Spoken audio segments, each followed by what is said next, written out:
الخير حبيبتي، نتمنى تكونوا بخير. في فيديو اليوم رايحة نديكم معايا في جولة في فرنسا، وبالتحديد في الريف أو في البادية. رايحين نبتعدوا على المدينة وجو المدينة. بما أنه أعجبكم الفيديو اللي عملته في الحديقة تاعي، قلت نعملكم فيديو من نفس النوع. في فيديو اليوم إن شاء الله راح يكون نوع من الاسترخاء ومن الراحة النفسية.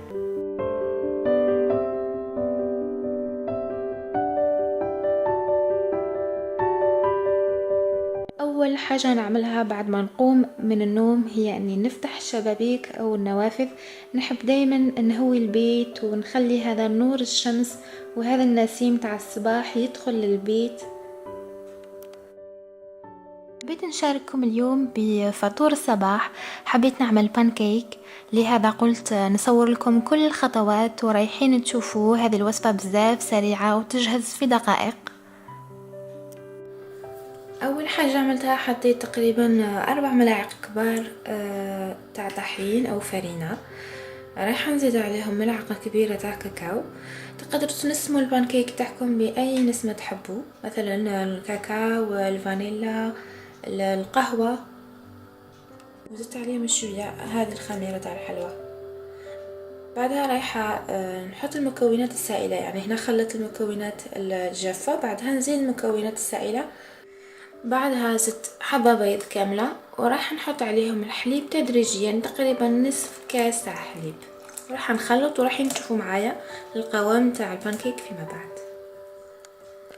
تقريبا هذا هو القوام تاع البانكيك، تقدروا تعملوه كبير او حتى صغير كما تحبوا.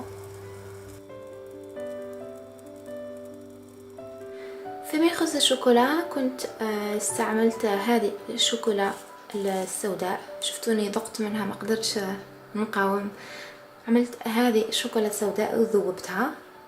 بعدها زدت عليها هذا الزبادي تاع الشوكولا، تقدروا تعملوا الزبادي تاع الفانيليا.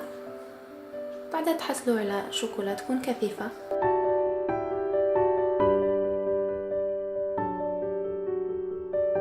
بعد ما فطرت رايحة نجهز روحي.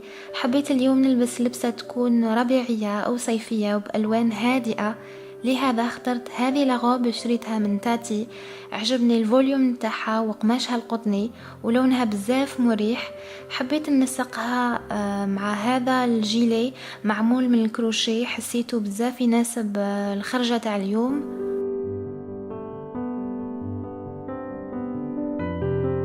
بعد حوالي 10 دقائق من السير وصلنا للمزرعة، وبما أني نسكن على الحدود، المنطقة الريفية أقرب لي من وسط المدينة.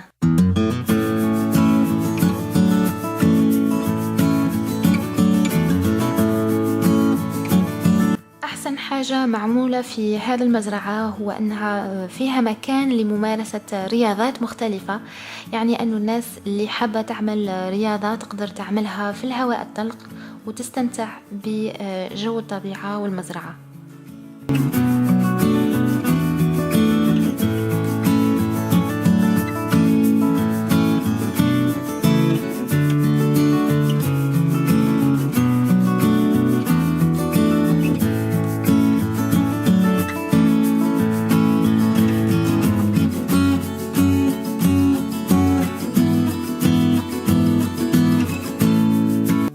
نقولكم أنا شخص يحب بزاف الطبيعة، ما نقدرش نعيش في وسط المدينة والزحمة تاع المدينة، نحسها تعمل لي قلق.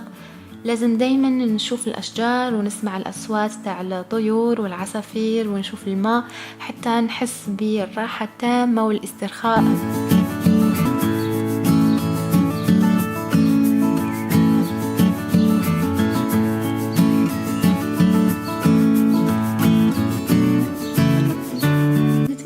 فيديو اليوم يكون عجبكم. كانت جولة خفيفة. الهدف من هذه الجولة هو أن نبدلوا مع بعضنا بعض شوية من الروتين اليومي ونخرجوا من قلق الحياة اليومية.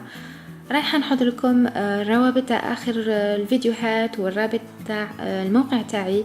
زوروني في الموقع تاعي وإن شاء الله نزيدوا نتلاقاو في فيديوهات جاية.